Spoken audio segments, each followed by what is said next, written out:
नमस्कार, आप देख रहे हैं आज तक। आपके साथ मैं हूं सईद अंसारी।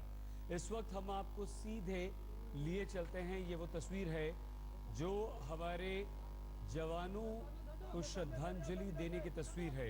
ये पार्थिव शरीर रखे गए हैं। सुकमा में नक्सलियों की तरफ से जो घात लगाकर किया गया था हमला, सीआरपीएफ के 25 जवान शहीद हुए हैं। गृह मंत्री राजनाथ सिंह श्रद्धांजलि देने पहुंचे हैं। शहीदों को श्रद्धांजलि देते हुए गृह मंत्री राजनाथ सिंह, साथ में केंद्रीय गृह राज्य मंत्री हंसराज अहीर, सीआरपीएफ के अधिकारी शहीदों को श्रद्धांजलि देने के लिए रायपुर में हैं। 25 शहीद जवानों को श्रद्धांजलि दिए जाने के बाद इनकी पार्थिव देह को इन लोगों के गृह अगर रवाना कर दिया जाएगा। सुनील नामदेव हमारी संवाददाता रायपुर में उसी जगह मौजूद हैं जहां ये पार्थिव शरीर रखे गए हैं। राजनाथ सिंह श्रद्धांजलि दे रहे हैं। सुनील, क्या कुछ इस वक्त वहां पर हो रहा है? राजनाथ सिंह पहुंचे हैं, अब आगे क्या कार्रवाई होगी? किस तरह की रिपोर्ट मांगी गई है? रमन सिंह वहां मौजूद हैं। क्या कुछ अब महत्वपूर्ण नक्सलियों से निपटने के लिए हो सकता है? शहीद अभी जो है बड़ा गंभीर माहौल है। चनाक बटालियन, 4th बटालियन माना के इस ग्राउंड में जो है श्रद्धांजलि सभा आयोजित की गई है और यहाँ पर अभी श्रद्धा सुमन अर्पित किए जा रहे हैं। केंद्रीय मंत्री गृह मंत्री राजनाथ सिंह, केंद्रीय गृह राज्य मंत्री हंसराज अहीर, छत्तीसगढ़ के मुख्यमंत्री रमन सिंह समेत सीआरपीएफ के डीजीपी यहाँ मौजूद हैं।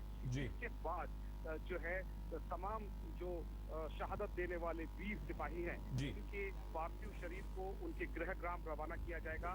इसके लिए MI-17 हेलीकॉप्टर और एयरफोर्स के विशेष विमान की भी व्यवस्था की गई है। कोशिश यही होगी कि जल्द से जल्द, क्योंकि गर्मी का मौसम है, तमाम जगह टेम्परेचर बढ़ा हुआ है, ऐसे में शवों को तत्काल जल्द से जल्द उनके गृहनगर रवाना किया जाना पहली प्राथमिकता है। इसके बाद मुख्यमंत्री रमन सिंह ने एक उच्च स्तरीय बैठक बुलाई है। इस बैठक में जो है राज्यपाल के प्रतिनिधि भी शामिल होंगे। इनके अलावा जो है केंद्रीय गृह मंत्री राजनाथ सिंह, केंद्रीय गृह राज्य मंत्री हंसराज अहीर, सीआरपीएफ के डीजी, इसके अलावा केंद्रीय गृह सचिव, उनको भी यहाँ पर आने की संभावना बताई जा रही है। शायद वो भी इस बैठक में हिस्सा लेंगे। ये उच्च स्तरीय बैठक होगी शहीद। और इस बैठक में अब आर पार की लड़ाई के लिए, जो कि जिस तरह से नक्सली सॉफ्ट टारगेट कर रहे हैं, हिंसक वारदातों को अंजाम दे रहे हैं, कड़े फैसले की उम्मीद है। आमतौर पर छत्तीसगढ़ सरकार का रवैया नक्सलवाद को लेकर 2-3 कदम पीछे वाला रहा है, लिहाजा इस बार जो है इस पुख्ता कार्रवाई की उम्मीद की जा रही है, क्योंकि लगातार 1.5 महीने के भीतर में 50 से ज्यादा लोगों की मौत छत्तीसगढ़ में हुई है, जिसमें आम नागरिक भी शामिल हैं। इसके अलावा 2 वारदातें, एक 11 मार्च को हुई थी सीआरपीएफ के, जिसमें जो है 12 जवान जो है शहीद हुए थे। उसके बाद कल जो घटना हुई है 24 अप्रैल को, इस घटना में कुल 25 जवानों को शहादत देनी पड़ती। अब सरकार की ये कोशिश है कि नक्सलवाद के लिए अब वो जो मानवीय दृष्टिकोण लेके चल रहे थे, उसमें कोई कमी नजर आ रही है। कड़े फैसले लेने की उम्मीद है।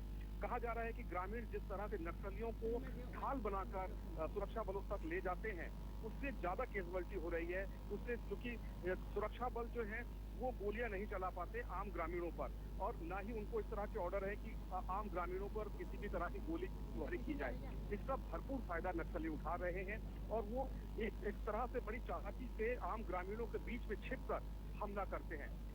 पुलिसकर्मी जो है वो उसका जवाब नहीं दे पाते, क्योंकि निहत्थे ग्रामीणों के मारे जाने की आशंका होती है। इसलिए गोलीबारी का शिकार सीआरपीएफ और पुलिस के जवानों को ही होना पड़ता है।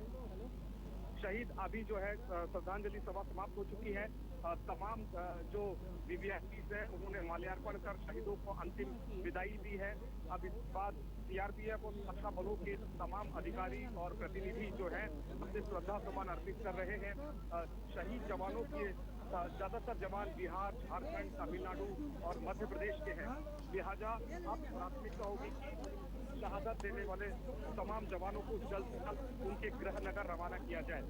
लगभग 10 से 15 मिनट और ये श्रद्धांजलि सभा चलेगी और इसके बाद जो है तत्काल बैठक की ये बैठक मुख्यमंत्री निवास अथवा सचिवालय में हो सकती है। अभी ऑफिशियली अनाउंस नहीं किया गया है कि ये उच्च स्तरीय बैठक कहाँ आहूत की गई है। अभी उम्मीद है कि राजनाथ सिंह भी पत्रकारों से चर्चा करेंगे, इसके अलावा मुख्यमंत्री रमन सिंह भी पत्रकारों से चर्चा करेंगे और इसके बाद जो है पूरी तरह से इस बैठक में जो है उनके शामिल होने की उम्मीद की जा रही है और आज ये भी उम्मीद की जा रही है कि कुछ कड़े फैसले होंगे। शहीद बहुत विस्तार से सुनील आपने जानकारी दी है, लेकिन ग्रामीणों को ढाल बनाकर नक्सली आगे आते हैं और इस तरह से हमारे जवानों पर हमला करते हैं। ये पहला मौका नहीं है सुनील, जब माओवादियों नक्सलियों की तरफ से इस तरह का बड़ा आतंकवादी ये हमला हुआ है। लेकिन सुकमा से भी खबर आ रही है कि गृह मंत्री राजनाथ सिंह वहां भी जाएंगे। क्या खबर इस बारे में है सुनील, और ये कितनी गंभीर चुनौती है, किस तरह का वो कड़ा फैसला हो सकता है, क्या वो उपाय हो सकते हैं सुनील जिन पर आज की बैठक में चर्चा होगी? सबसे महत्वपूर्ण बात यह है शहीद की तमाम जो उपकरणों से सीआरपीएफ लैस है, उसके पास में जो है हेलीकॉप्टर भी है, उसके पास जो है ड्रोन भी है, उसके पास अत्याधुनिक हथियार भी हैं।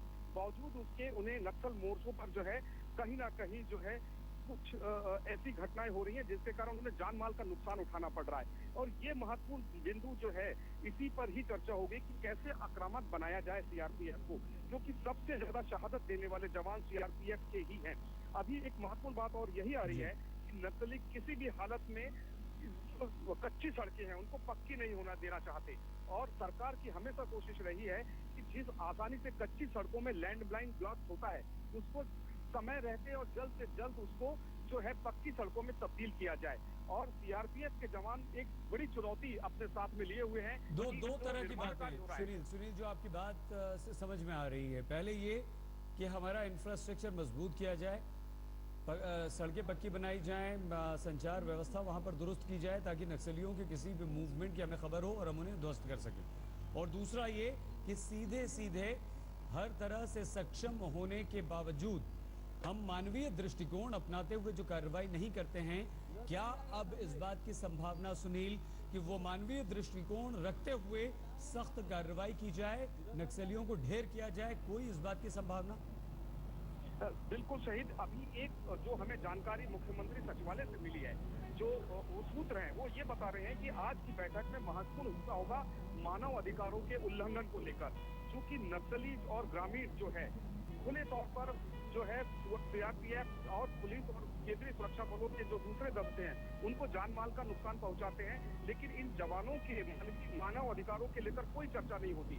जबकि आम ग्रामीणों को अगर पुलिस थोड़ा भी टॉर्चर करती है या उनसे पूछताछ करती है, उनके खिलाफ कड़ाई बरती जाती है। कड़ाई इसलिए बरती जाती है कि वो जल्द से जल्द उनको सूचना दे, नक्सलियों की, लैंड माइन लगाने वालों की सूचना दे। आम जो कई ग्रामीण है वो नक्सलियों को शेल्टर देते हैं, अपने घरों में उनके हथियार छिपाते हैं। सुनील, ये नक्सलियों से डर है जिसकी वजह से ग्रामीणों का ये रवैया है या कुछ और है? सही, इसमें सबसे महत्वपूर्ण बात है कि पुलिस की कमी है। पूरे बस्तर में जो है सीआरपीएफ या दूसरे दस्ते हैं जो केंद्रीय रिजर्व फोर्स के, लेकिन 24 घंटे किसी भी ग्रामीण इलाके की रखवाली पुलिस नहीं कर सकती और ना ही सुरक्षा बल कर सकते हैं।